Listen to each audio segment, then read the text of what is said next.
नमस्कार मंडळी, स्वागत आहे तुमचं माझ्या मराठी युट्यूब चॅनलवरती. तर आज चुलीवरचं जेवण म्हणजे चुलीवरचं मटण आपण बघणार आहोत. तर हे बघा, मी तुम्हाला दाखवते. हे आहे बकऱ्याचं मटण. आता आपण ह्याला मॅरिनेट करणार आहोत. हे सरस्वती कुंदाईचा भाजका मसाला आणि हा प्लेन मिरची पावडर. नुसती मिरची पावडर आहे. पहिल्यांदा आपण याच्यामध्ये मटण घेतलेलं आहे, ते स्वच्छ धुवून घ्यायचं. त्यानंतर त्यात आलं लसूण पेस्ट 2 चमचे, त्यानंतर सरस्वती कुंदाई फूड्सचा भाजका मिक्स मसाला 2 चमचे. साधारण हे 20 ग्रॅम मसाला येतो.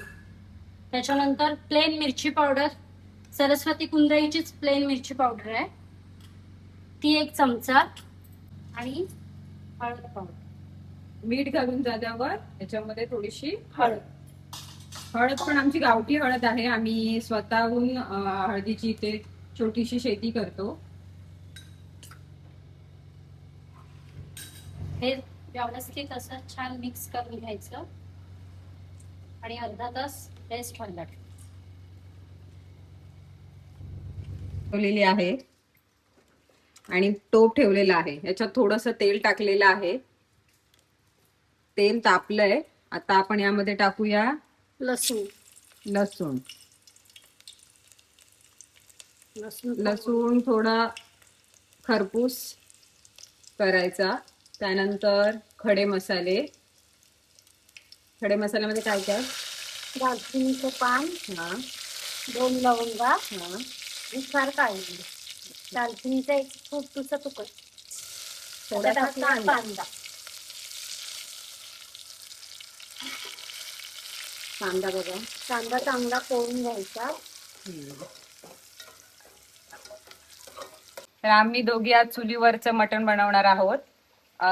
मटण ऑलरेडी आपण मॅरिनेट केलं होतं मगाशी. हे बघा, आता आपण हे डायरेक्ट फोडणीला टाकायचंय.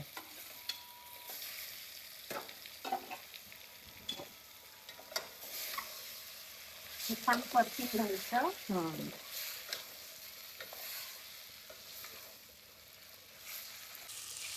छानपैकी परतून घ्या.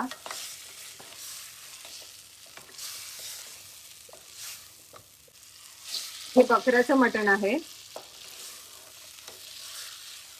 आणि याच्यामधले सगळे मसाले हे घरगुती तयार केलेले आहेत. आम्ही ह्या मटणामध्ये जे मसाले वापरले ते मसाले जर तुम्हाला हवे असतील तर तुम्ही मला कमेंट करून सांगा. मी मसाले कुठून घेतले हे मी तुम्हाला कमेंटमध्ये सांगेन.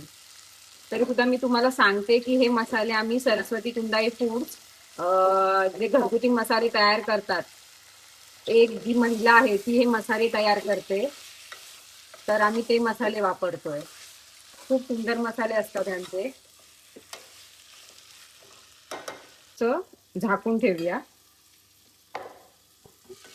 हे बघा, म्हणजे आपण थोडस पाणी सुटेल.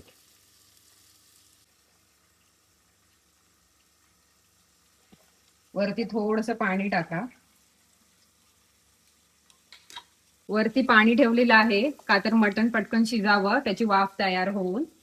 पण आधी पाणी न घालता जर मटण ठेवलं तर ते खूप सुंदर होतं, त्या मसाल्यांमध्ये मुरतं म्हणून. बाहेर मस्त असा पाऊस पडतोय आणि चुलीवरती हे गरम गरम मटण तयार होतंय. चुलीवरचं मटण आणि बाहेर असा पाऊस पडतोय, अशी जर मजा तुम्हाला घ्यायची असेल तर कोकणात नक्की आपलं घर, आपलं गाव असलं पाहिजे.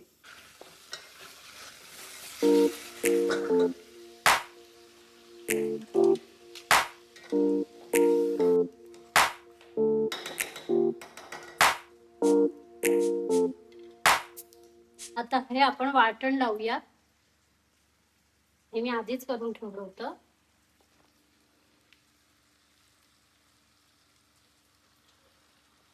ते चांगलं परतून घेऊया या मटणाबरोबरच.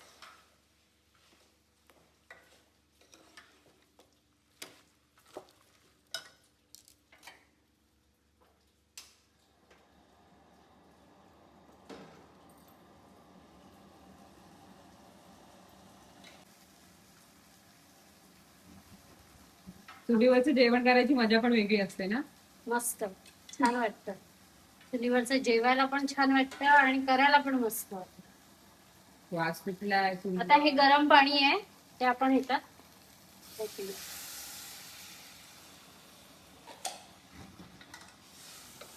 हे पुन्हा एकदा घालून परत आपण गरम पाणीच ह्याच्यात घालायचं आहे जेणेकरून ते लवकर शिजेल आणि वरती हे आपण आता गरम पाणी घालूया आणि छान शिजायला झाकण मारून ठेवून देऊ. मटण शिजायला थोडा वेळ जातो. बरोबर. काय काय जण अगोदर शिट्टी देखील काढतात कुकरला ठेवून. गरम गरम शेकायला पण बरं वाटतं. इथे मस्त अशी उकड येते. पहिल्यांदा घरोघरी चुलीवरच जेवण व्हायचं आणि आता गॅसची सिस्टीम आलेली आहे. पहिला जो काळ होता तो सगळ्या महिला सगळ्या घरातील बायका चुलीवरच जेवण करायच्या. कधी कधी त्यांना कंटाळा पण येत असेल कारण कधी कधी चूल पटकन पेटत नाही. गॅस तर पटकन आपण एक लायटर मारतो आणि पटकन पेटून जातो, पण चुलीचा कधी कधी खूप कंटाळा येतो. ते पेटत नाही, धुमसत राहतो, धूर येत राहतो, त्यानंतर ती कधी कधी पेटते. पण ही चूल आहे इन्स्टंट वाली. ही बॅटरीवरची चूल आहे पण ही चूलच आहे. इथे पंखा आहे आतमध्ये इलेक्ट्रॉनिक.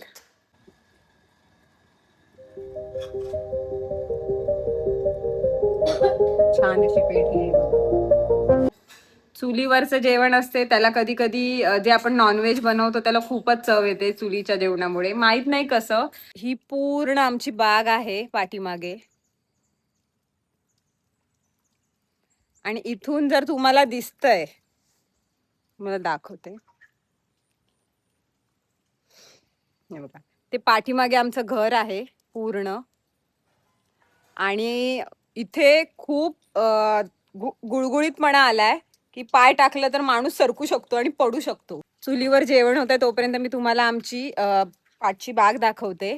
हे बघा, हे रामफळाचं झाड आहे. याला रामफळ येतात बरं का, आम्ही खातो देखील. हे बघा, हे गोकर्णाचं झाड आहे. बघा, खूप सुंदर झाड आहे. त्याला अशी जांभळ्या कलरची फुलं येतात. हे बघा, गोकर्ण बोलतात त्याला. तुमच्याकडे गोकर्णाचं झाड आहे का, कमेंट करून सांगा मला.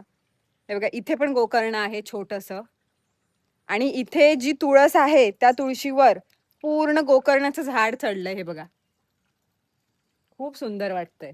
पावसातून कोकण खूप सुंदर दिसतं. आता पण पाऊस पडतोय, स्पेशली घराच्या आजूबाजूला पूर्ण हिरवळ होते. खूप सुंदर वाटतं बघायला, मन एकदम प्रसन्न होऊन जातं हिरवळ बघून. आणि हे फक्त कोकणातच अनुभवलं जातं, म्हणून आपल्या कोकणाला स्वर्ग बोलतात. हा हिरवागार जी चादर आपला कोकण अंगावर ओढून घेतो. कोण कोण कोकणात राहतं हे तुम्ही मला कमेंट करून सांगा. आम्ही रत्नागिरी जिल्ह्यामध्ये राहतो. जर रत्नागिरी जिल्ह्यामधील कोण असेल तर त्यांनी मला कमेंट करून सांगा की मी ह्या गावामधील आहे म्हणून. जर पावसातून जर तुम्ही कोकणात आला असाल आणि कोणाच्या घरात जर तुम्ही जात असाल आणि त्याचं जर अंगण असेल आणि अंगणात जर असा दगड असेल किंवा काही सारवलेलं असेल तर तुम्ही सावकाश चाला, कारण हे खूप गुळगुळीत होतं आणि ह्याच्यातून पाय सरकण्याचे खूपच चान्सेस असतात. त्यामुळे आपण पडू शकतो, म्हणून तुम्ही सावकाश चाला. आता मस्त गरमागरम मटणाचा रस्सा थोडा पिते, कारण बाहेर पाऊस आहे आणि थोडी थंडी पण आहे, तर असं वाटतंय खूप गरम गरम काहीतरी प्यावंसं म्हणून. होतच आले आता, कारण वास तर खूप सुंदर सुटलाय.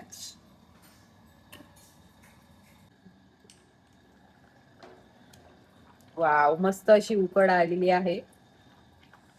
आता त्यामध्ये कोथिंबीर, थोडीशी कोथिंबीर. जर तुम्हाला कोथिंबीर टाकायची असेल तर, काय काय जण टाकतात, काय काय जण नाही टाकत. जर तुम्हाला माझा आजचा व्लॉग आवडला असेल तर लाईक करा, शेअर करा, सबस्क्राईब करा. बाय.